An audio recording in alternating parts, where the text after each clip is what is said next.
Welcome back, everyone. Today we're going to be looking at one of the most famous figures from ancient Rome.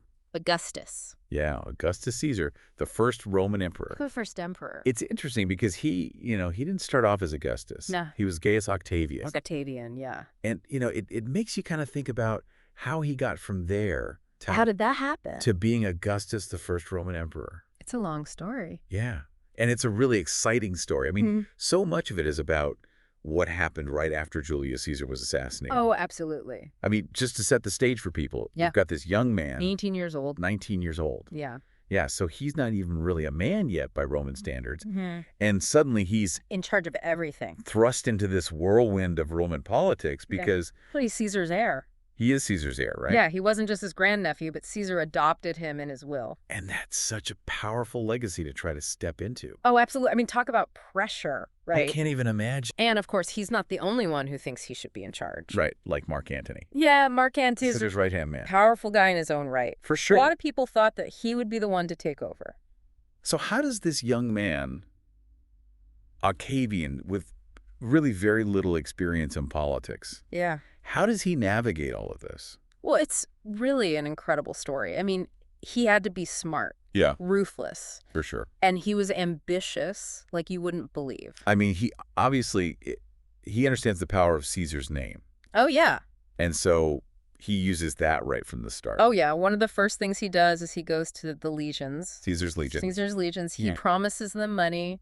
He appeals to their loyalty. Loyalty to Caesar. Caesar to Rome. And this is really smart because he needs the army on his side. Oh, absolutely. The Yeah. army is the key to everything. And it works. It does. He manages to pull together these alliances Yeah. and really solidify his position. I mean, and he does it partly by just being Caesar's heir. Right. Like the symbolism is so strong. Right. It gives him this instant legitimacy that no one else can really claim. Even Mark Antony. Even Mark Antony. And then, of course, you have this whole second triumvirate thing, The triumvirate, yeah. which is him and Mark Antony and Lepidus. Lepidus. It's this uneasy alliance. Yeah. I mean, it seems almost destined to fail from the start. Right. They're basically dividing up the Roman Republic between the three of them. So what's the strategy there? I mean, Oh. are they just trying to keep each other in check? I think it's more about eliminating the competition first. Oh, okay, so they've got to get rid of their enemies. They need to take out anyone who is against Caesar, anyone who wants to go back to the old ways. I mean, the prescriptions that comes out of this period are just terrifying. Oh, it's a dark time. Yeah. They're putting out these lists of their enemies. And these are people who are going to be Killed or exiled. their property confiscated. You could be a senator. You could be a wealthy merchant. Anyone could be on that list. If they decide you're a threat, you're done. I mean, that's just brutal. It was a brutal time. I mean, it's effective, though. Oh, it's definitely effective. I mean, they managed to defeat Caesar's assassins at the Battle of Philippi. Right, that must have been huge for them. That solidified their control. Yeah. But it also made things more complicated between Octavian and Antony. How so? Well, Antony's a very experienced general. Right, he's older. He's older. He's been with Caesar for a lot longer. Yeah. And so he probably sees himself as the main reason they won. And Octavian, Well, Octavian's still young. he's still learning the ropes. And I think this is where the rivalry really starts to heat up. Because after Philippi, they divide the Roman world. Right. Antony takes the east. Octavian takes the west. And Lepidus. Lepidus gets kind of pushed aside. He gets Africa. So they're trying to keep a fragile peace, Trying to. but it doesn't really last, does it? Not at all. Their ambitions are just too big. Yeah, because Antony, he gets involved with Cleopatra, Right. The Queen of Egypt. and he starts acting like, Well, he's throwing these lavish parties in Alexandria. right, He's declaring Cleopatra Queen of Kings. he's living like an Eastern king. Basically, he's acting like he's in charge of the East. And that's not going to sit well with Octavian. No, not at all. I mean, this is just giving Octavian ammunition. Oh, yeah. He uses this to discredit Antony. Right, he makes him look like a traitor. Like he's abandoned Rome for a foreign queen. He's gone native. He's gone native, exactly. But this is brilliant because he's turning public opinion against Antony. Right. He's making the Senate think that Antony is a threat. And eventually they declare war. On Cleopatra, on Egypt. Right, but it's really Antony they're going after. Oh, absolutely. And this all leads to the Battle of Actium. The big showdown. This is in 31 BC, right? That's right, 31 BC. It's this massive naval battle. It's going to decide the fate of Rome. I mean, the stakes could not be higher. And Octavian's forces, they crush Antony and Cleopatra. And it's really thanks to Agrippa. Marcus Vipsanius Agrippa, one of the best generals in Roman history. Yeah, he was incredible. He totally outmaneuvers them. And this is it. This is the end for Antony and Cleopatra. And no, they're finished. What happens to them? They both commit suicide. So it's the end of an era. It is, the Hellenistic period is over. And Rome, Rome is entering a new chapter. with Octavian at the helm, He's gone from this teenage kid. to the most powerful man in the world. It's an incredible story. But now he's got to figure out how to rule, That's the next challenge. right? Because the Roman people, they're not ready for a king. They're still clinging to the idea of a republic. So how does he manage this? That's the real question. How does he become the first Roman emperor? Without actually calling himself emperor. That's where things get really interesting. Oh, absolutely. It's a master class in political strategy, Yeah. and it's going to change the course of history. I can't wait to dive into that. Me neither. So he's got this incredible challenge ahead of him. Yeah. How do you rule an empire? When the people don't want an emperor. Right. They still think of themselves as citizens of a republic. Exactly. So Yeah. he can't just come out and say, I'm the king. He's got to be a lot more subtle than that. Oh, he was incredibly shrewd about it. So what did he do? Well, he starts by basically pretending that he doesn't want power. Really? Yeah, in 27 BC, he goes before the Senate. This is after he's already won all these battles. He's the most powerful man in Rome. And he just offers to give it all up. He says he wants to return control to the Senate and the people. I mean, that's a pretty bold move. It was a brilliant piece of political theater. So what did the Senate do? Well, they knew that Rome needed stability. They'd had years of civil war. They needed someone strong at the helm. And they knew that Octavian was the only one who could really do it. So they refuse his offer. And what do they do instead? They give him a new title. Augustus. Augustus, yeah. Which means something like revered or sacred. So it's not just a name. It's, A statement. yeah, like they're elevating him above everyone else. They're basically saying he's chosen by the gods. So he's not a king, but he's, More. and along with the title, he gets a bunch of new powers. Oh, yeah. They grant him control over key provinces. So he's in charge of the army. Most of the Roman legions, yeah. That's a lot of power, It is. And he also gets tribunician authority. which means He can veto any law. He can propose laws directly to the people, he's basically untouchable. pretty much. But he's still pretending to be this humble servant of the republic. No, he's a master of playing the game. And it works. It works brilliantly. He understands how to control the image people have of him. So he doesn't act like a king. He wears simple clothes.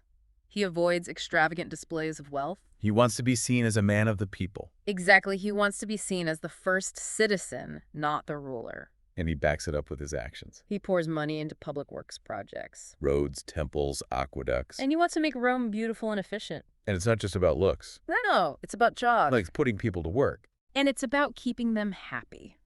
Yeah, bread and circuses. He makes sure the people have enough food and entertainment. And that keeps him from getting restless. Exactly. But what about the people who helped him get to the top? His allies, Yeah. the military leaders.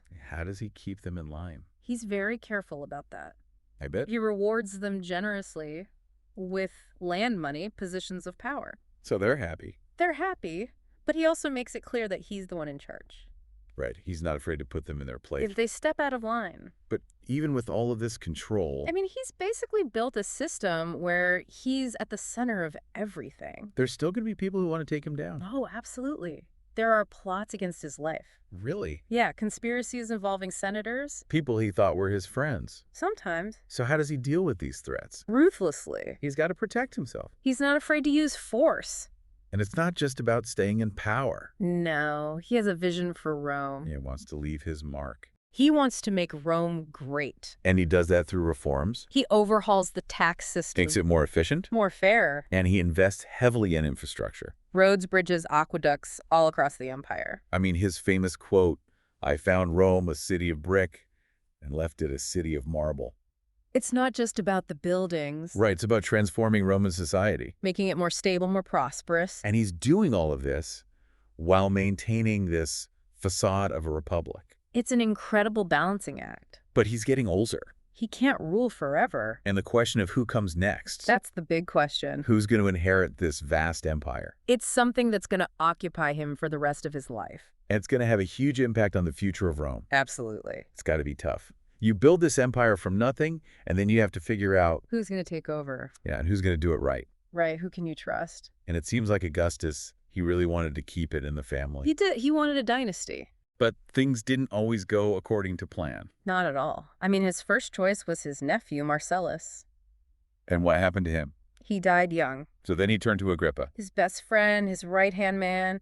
He even married him to his daughter, Julia. trying to keep it all connected. Yeah, but then Agrippa died too. Oh, man. So now what? He's got to find someone else. It's like every time he picks someone, Fate steps in. and Ed says no. It's almost tragic. It really humanizes him. Yeah, you can see how much this weighed on him. So who did he end up choosing?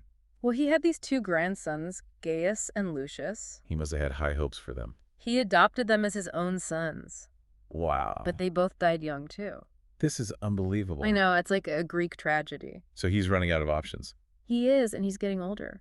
So who's left? Well, he finally settles on Tiberius. His stepson. Right, the son of his wife Livia from a previous marriage. Not exactly his first choice. No, Tiberius was a capable general, but he was also known for being very reserved. And there were rumors about him. Yeah, he had a strained relationship with Augustus's daughter, Julia. The one who was married to Agrippa. Right, and he'd actually gone into self-imposed exile for a while. So Augustus had to convince him to come back. Pretty much, he needed a successor, and Tiberius was the best he had. I mean, you can imagine Tiberius being a little hesitant. I'm sure he was, but he was also a dutiful Roman. So he stepped up. He did, and eventually became the second Roman emperor. But Augustus wasn't done yet. He was still pulling the strings. He wanted to make sure that the dynasty continued. So he made Tiberius adopt Germanicus, Who was... his nephew, the son of his sister. So he's setting up the succession even further down the line. Exactly. He's thinking generations ahead. And he's still trying to keep it all in the family. It's all about bloodlines. It's fascinating how much of this is about family. It's personal and political, all mixed together. And of course, it's going to lead to all sorts of drama down the road. Oh yeah, the Roman Empire is going to see its share of family feuds. So Augustus, he dies in 1980. At the ripe old age of 75. I mean, what a life. Incredible. He went from being this nobody teenager. To the most powerful man in the world. And he created an empire that would last for centuries. He really did change the course of history. There's no question about that. And he left behind a pretty complicated legacy. He did. On the one hand, you have the Pax Romana. A period of peace and prosperity. Unprecedented wealth and stability. But on the other hand, You have the prescriptions. the brutality, The concentration of power. the suppression of dissent. It's a mixed bag. It makes you think about the nature of power Yeah, the good and the bad. and how one person can have such a profound impact on the world. And it makes you wonder how much of it was him and how much was just luck. Being in the right place at the right time. It's a question that historians still debate. But one thing's for sure, Augustus was one of the most fascinating figures in history. Absolutely. Well, I think that's about all the time we have for today. Yeah, it's been a great discussion. I always learn so much from you. Well, thank you. It's always a pleasure to be here. And thank you all for listening. We'll see you next time.